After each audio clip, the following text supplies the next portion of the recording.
Hello student, I am Sonam. Welcome back to my YouTube channel Apna Vidyalaya. आज के इस video में हम आप सभी को बताएंगे क्लास 10th सामाजिक विज्ञान त्रैमासिक परीक्षा 2025 का बिल्कुल वायरल पेपर।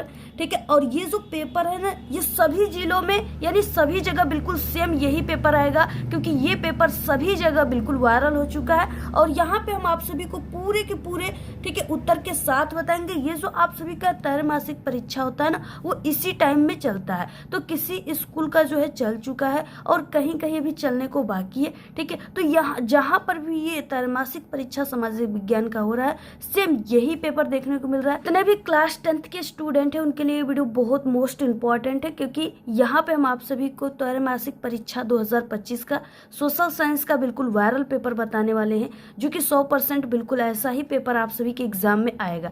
ठीक है, तो आप सभी लोग सबसे पहले वीडियो को लाइक कर दीजिए, चैनल पे नए तो चैनल को सब्सक्राइब करके बेल आइकन को जरूर प्रेस कर दीजिए, और आप लोग इस वीडियो को अपने सभी दोस्तों में जरूर शेयर कीजिए। सबसे पहले देखिए यहाँ पे क्या है, इसमें जो आपको समय मिलेगा वो 3 घंटे 15 मिनट का समय आप सभी को दिया जाएगा। जैसा कि ठीक है, आप सभी को पूरा पेपर इसी टाइम में सॉल्व करना है। और जितने भी स्टूडेंट इस पेपर को पहले से तैयार कर रहे हैं हमारे इस वीडियो के माध्यम से, वो इस पेपर को एग्जाम के दिन 2:30 पे ही करके बैठ जाएंगे, क्योंकि वो इस पेपर की तैयारी पहले से कर चुके हैं। उसके बाद ये पूर्णांक 70 का रहेगा। जितने भी स्टूडेंट इस पेपर को तैयार कर रहे हैं वो पूरे के पूरे सोशल साइंस में 70 में 70 नंबर बिल्कुल छाप करके आएंगे। ठीक है, यानी वो सोशल साइंस में बिल्कुल टॉपर बन करके आएंगे, ये मेरी 100% गारंटी है। और देखिए, सामान्य निर्देश कुछ दिए कि प्रारंभ के 15 मिनट यानी आप सभी को इस प्रश्न पत्र को पढ़ने के लिए निर्धारित है। ठीक है, परीक्षार्थियों के लिए। तो इन 15 मिनट में आपको इस पूरे पेपर को एक बार जरूर पढ़ लेना है। इसमें कौन कौन से क्वेश्चन, कितने नंबर के, कौन से क्वेश्चन के आंसर आपको आ रहे हैं उसको पहले लिखना है। ये सब चीजें 15 मिनट में आपको जरूर पढ़ लेना है। ठीक है, उसके बाद देखिए खंड अ और बहुविकल्पी प्रश्न यहाँ से स्टार्ट होता है। और देखिए जितने भी क्वेश्चन बताएंगे बहुत ही मोस्ट इंपॉर्टेंट क्वेश्चन है, क्योंकि ये पूरा पेपर ही बिल्कुल वायरल है और इम्पोर्टेंट पेपर है। और देखिए ये आप सभी के जितने भी क्वेश्चन है, ठीक है, ये आपके त्रैमासिक परीक्षा के लिए तो इम्पोर्टेंट है, इसके साथ साथ ये आपके हाफ ईयरली और बोर्ड एग्जाम के लिए भी इम्पोर्टेंट है। इसी त्रैमासिक परीक्षाओं से ही आपके बोर्ड के पेपर में क्वेश्चन पूछते हैं। ठीक है, इसी टाइप के। तो ये सभी क्वेश्चन आपके लिए बहुत इंपॉर्टेंट है। सबसे पहले देखिए क्या है कि आपको यहाँ पे पहला क्वेश्चन दिया है कि जर्मनी के एकीकरण में मुख्य भूमिका किसकी थी। बहुत इंपॉर्टेंट क्वेश्चन है ये। ठीक है, तो देखिए यहाँ पे 4 ऑप्शन है, जिसमें से यानी कि ज्यूसेप्पे गैरिबाल्डी है और नेपोलियन है, आंटोइन बिस्मार्क है और विलियम प्रथम है। ठीक है, तो जर्मनी के एकीकरण में जो मुख्य भूमिका निभाए थे वो कौन निभाया था। ठीक है, तो वो निभाए थे Antoine Bismarck. Option number C right है। देखिए दूसरा क्वेश्चन है, नेपोलियन की पराजय कब हुई थी। बहुत इंपॉर्टेंट क्वेश्चन है। तो देखिए यहाँ पे दिया है 1814, 1815, 1816, 1817। ठीक है, तो नेपोलियन का जो पराजय हुआ था ना वो 1815 में। ऑप्शन नंबर बी राइट है। क्वेश्चन नंबर 3 है, राष्ट्रवाद का प्रारंभ सर्वप्रथम किस देश से हुआ था। तो राष्ट्रवाद का प्रारंभ सर्वप्रथम फ्रांस देश से हुआ था। ऑप्शन नंबर सी राइट है। क्वेश्चन नंबर 4 है, आर्थिक महामंदी का प्रारंभ कब हुआ था। ये बहुत इंपॉर्टेंट क्वेश्चन, ये आपके बोर्ड में भी आएगा। और क्या है कि ये आप सभी के जो है सब्जेक्टिव और ऑब्जेक्टिव दोनों क्वेश्चन इस क्वेश्चन से बनते हैं। ठीक है, आर्थिक महामंदी का प्रारंभ कब हुआ था। तो यहाँ पे दिया 1928, 1929, 1930, 1932। ठीक है, तो आर्थिक महामंदी का यानी भारत में जो गरीबी आई थी वो यहाँ पे 1929 में आई थी। ऑप्शन नंबर बी राइट है। अगला क्वेश्चन नंबर 5 है, निम्नलिखित में से कौन सा संघीय सूची का विषय है। रक्षा, कृषि, व्यापार या शिक्षा। ठीक है, तो वो जो है रक्षा जो है ये संघीय सूची का विषय में आता है। अगला है क्वेश्चन नंबर 6, बेल्जियम की सामुदायिक सरकार में निम्नलिखित में से किसके मध्य सत्ता में साझेदारी है। ठीक है, तो यहाँ पे देखिए क्या हो जाएगा, ये विभिन्न सामाजिक समूहों के मध्य। ऑप्शन नंबर ए राइट हो जाएगा। क्वेश्चन नंबर देखिए 7 है, निम्न में से कौन प्रदेश में सीढ़ीदार खेती की जाती। पंजाब, हरियाणा, गुजरात या उत्तराखंड। ठीक है, तो वो जो है उत्तराखंड में। ऑप्शन नंबर डी राइट है। अगला क्वेश्चन नंबर 8, निम्न में से किसको कृषि क्षेत्रक कहते हैं। यानी इसमें से कौन सा ऐसा क्षेत्रक है जिससे रिलेटेड जिसमें कृषि क्षेत्रक पाए जाते हैं। ठीक है, तो यहाँ पे देखिए क्या हो जाएगा, प्राथमिक क्षेत्रक में ना किसान लोग आते हैं, इसमें किसान लोग आते हैं, मजदूर लोग आते हैं, ठीक है। तो इसमें क्या है, प्राथमिक क्षेत्र जो कृषि क्षेत्रक है वो प्राथमिक क्षेत्रक में सम्मिलित है। ऑप्शन नंबर ए राइट है। अगला क्वेश्चन नंबर 9, निम्नलिखित में से किसकी अधिक मात्रा जलोढ़ मिट्टी में पाई जाती है? पोटाश, चूना, फास्फोरस या इनमें से सभी, ठीक है। तो जो जलोढ़ मिट्टी होती है ना, ये बहुत ही उपजाऊ मिट्टी होती है। इसमें पोटाश की भी मात्रा पाई जाती है, चूना की भी, फास्फोरस की, इनमें से सभी। ऑप्शन नंबर सी राइट है। क्वेश्चन नंबर देखिए 10 है, एंथ्रेसाइट का संबंध किस खनिज से है? ठीक है, तांबा से, सोना से, बॉक्साइट से या कोयला से? तो देखिए एंथ्रासाइट का जो संबंध है वो कोयला से। ऑप्शन नंबर डी राइट है। अगला देखिए यहाँ पे 11 नंबर का क्वेश्चन था जो कि मिसप्रिंट हो गया है, ठीक है। इसमें था कि भारत में कितने प्रतिशत लोग अनौपचारिक स्रोतों से ऋण प्राप्त करते हैं, ठीक है, ये क्वेश्चन था। इसमें 60%, 65%, 85% और 90% दिया है, जिसमें से ऑप्शन नंबर सी 85% है, ठीक है। आप लोग जो हम क्वेश्चन बोले उसको नोट कर लीजिएगा। अगला क्वेश्चन नंबर 12, विश्व व्यापार संगठन का मुख्यालय कहाँ स्थित है? न्यूयॉर्क में, पेरिस में, जिनेवा में या ओटावा में, ठीक है। तो वो जो है वो जिनेवा में स्थित है। ऑप्शन नंबर सी राइट है। क्वेश्चन नंबर देखिए 13 है, निम्नलिखित में से किसे गोल्डन फाइबर के रूप में जो है जाना जाता है? किसको जाना जाता है? ठीक है, तो वो जूट है। जूट जो है इसको गोल्डन फाइबर के रूप में जाना जाता है। Option number B right. देखिए क्वेश्चन है, वर्ष 2021 में हुए चुनाव का किस दल ने बहिष्कार नहीं किया था? ठीक है, कौन सा दल था जो बहिष्कार नहीं किया था? तो वो था Justice Party. Option number C right है। अगला है क्वेश्चन नंबर 15, लोकतंत्र में किसके आधार पर निर्णय लिया जाता है? ठीक है, किसके आधार पर लिया जाता है? तो वो है यानी कि वार्तालाप के, विचार विमर्श पे भी और वाद विवाद पे, यानी इनमें से सभी। ऑप्शन डी राइट है। उसके बाद क्वेश्चन नंबर 16, लोकतंत्र में सरकार का गठन किस प्रकार होता है? फलदान, मतदान, श्रमदान या रक्तदान? ठीक है, तो लोकतंत्र में जो सरकार की गठन होती है ना, वो जो होता है वो मतदान के द्वारा ही होता है, सभी लोग वोट देने जाते हैं। ऑप्शन बी राइट है। क्वेश्चन नंबर 17 है, विश्व में जो है दालों का सबसे बड़ा उत्पादक और उपभोक्ता देश कौन सा है? यानी जहाँ पे दाल जैसे हो गया, ठीक है, चने का दाल, अरहर का दाल, मंसूर का दाल, तो ये सब जो है सबसे ज़्यादा कौन सा ऐसा देश है जो दालों, जहाँ पे दालों की ज़्यादातर खेती होती है, एक तरह से आप लोग समझिए, तो वो है भारत। ठीक है, हमारा भारत जो है यहाँ पे दालों का सबसे ज़्यादा खेती होता है और यहाँ दाल जो है सबसे ज़्यादा होते हैं और ये ज़्यादातर कहीं पर भी जो देश से दाल जाता है तो अपने भारत का ही जाता है।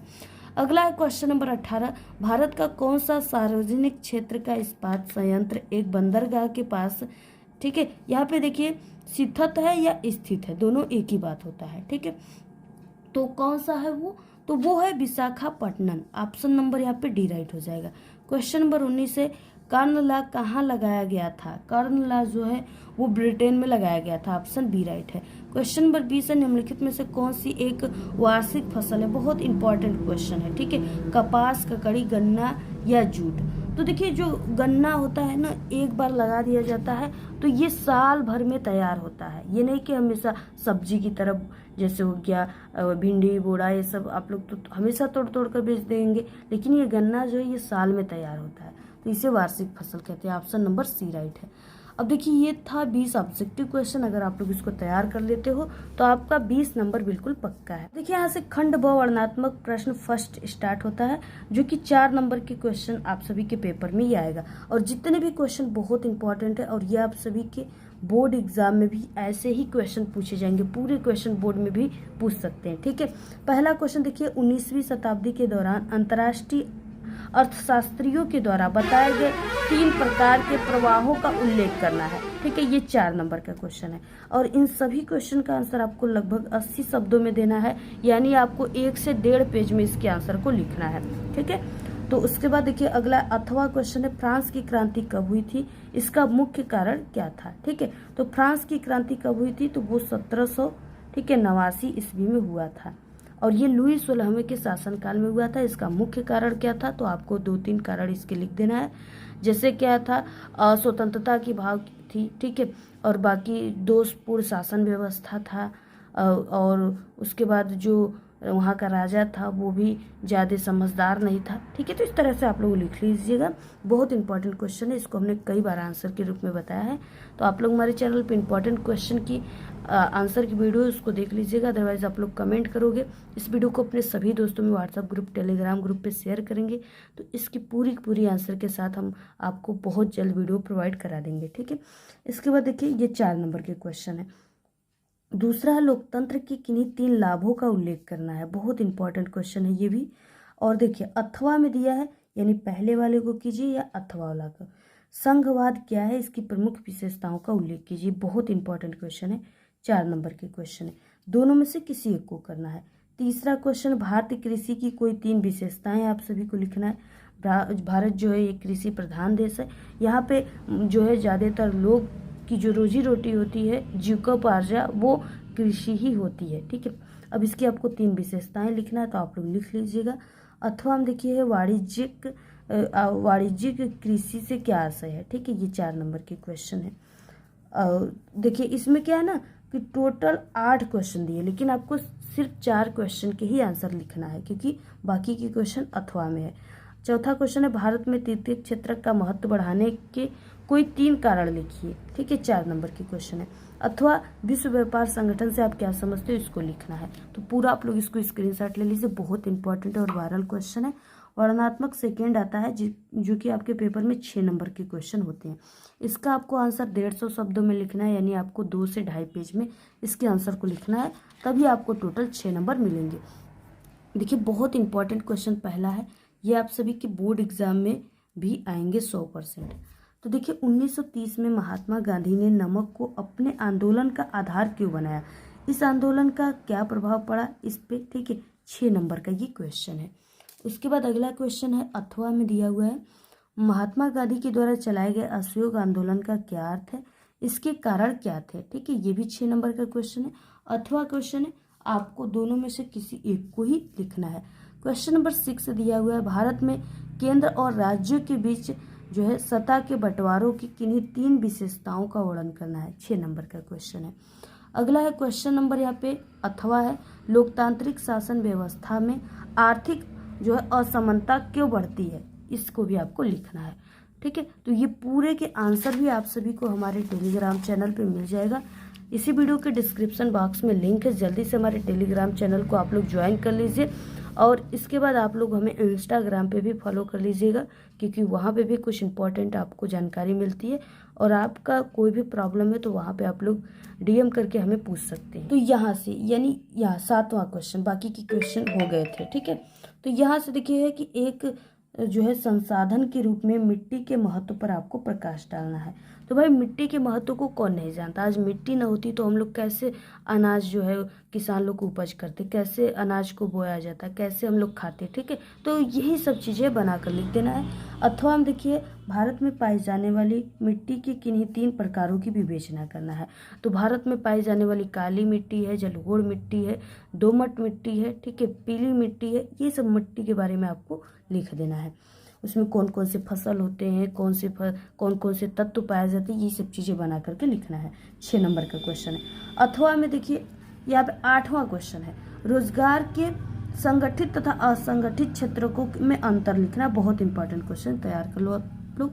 अथवा में विदेशी व्यापार से क्या आशय है, इसके लिए किन्हीं 3 लाभों का वर्णन करना है। बहुत इंपॉर्टेंट क्वेश्चन है ये भी, फिक्स क्वेश्चन पेपर में जरूर पूछा जाएगा। अब देखिए यहाँ से आपका 10 नंबर का आता है, इसमें मानचित्र संबंधित क्वेश्चन। तो मानचित्र वाले क्वेश्चन भी बहुत मोस्ट इंपॉर्टेंट है, आपके पेपर में 10 नंबर का आएगा। 9वां का ए है, निम्नलिखित स्थानों को भारत के मानचित्र में आपको चिन्ह के द्वारा दर्शाना है। सही नाम तथा सही अंकन के लिए आधा प्लस आधा नंबर यानी 1 नंबर आपको मिलेंगे। और ये 5 + 5 नंबर का 10 नंबर का है टोटल। वह स्थान जहाँ 1927 में कांग्रेस का अधिवेशन हुआ था। बहुत मोस्ट इंपॉर्टेंट क्वेश्चन है। ठीक है, तो ये मद्रास चेन्नई में हुआ था, मद्रास चेन्नई लिख सकते हो। वह स्थान जहाँ से 1930 में महात्मा गांधी ने सविनय अवज्ञा आंदोलन चलाया था, तो वो है दांडी से चलाए थे।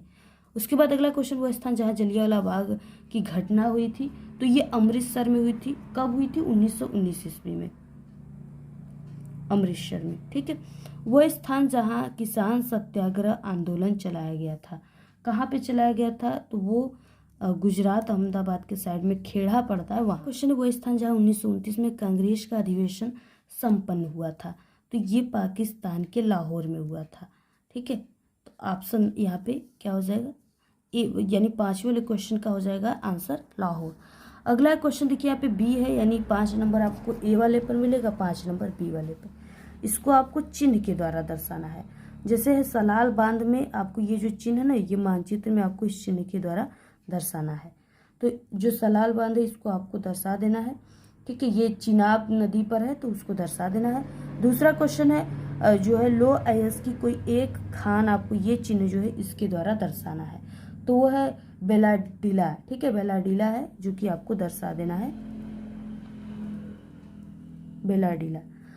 तापी ऊर्जा का कोई एक क्षेत्र, ये जो चिन्ह है इससे आपको दर्शाना है। ठीक है, तो तापी ऊर्जा का कोई एक क्षेत्र जो है वो सिंगरौली है, तो वो सिंगरौली है।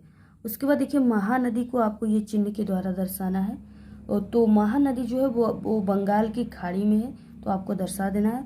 पारादीप जो है ये बंदरगाह है, इसको आपको दर्शाना है, तो ये पारादीप बंदरगाह के लिए आपको इसको मानचित्र में दर्शा देना है। ठीक है, तो ये बहुत इंपॉर्टेंट क्वेश्चन सभी का आप लोग स्क्रीनशॉट ले लो। बाकी अगर आप सभी को इस पेपर की पीडीएफ चाहिए तो आप लोग हमारे टेलीग्राम चैनल को ज्वाइन कर लीजिएगा, लिंक इसी वीडियो के डिस्क्रिप्शन बॉक्स में मिल जाएगा। और ज़्यादा से ज़्यादा आप लोग वीडियो को शेयर कीजिए। और त्रैमासिक परीक्षा और बोर्ड की एग्जाम के पेपर के सभी वायरल पेपर हमारे चैनल पे ऑल सब्जेक्ट की वीडियो बन चुकी है, चैनल पे विजिट करके आप लोग जल्दी से सभी वीडियो को देख लीजिए। ट्रिक और टिप्स की वीडियो है, कॉपी लिखने की वीडियो है। ठीक है, सभी वीडियो हमारे चैनल पे मिल जाएगा। धन्यवाद।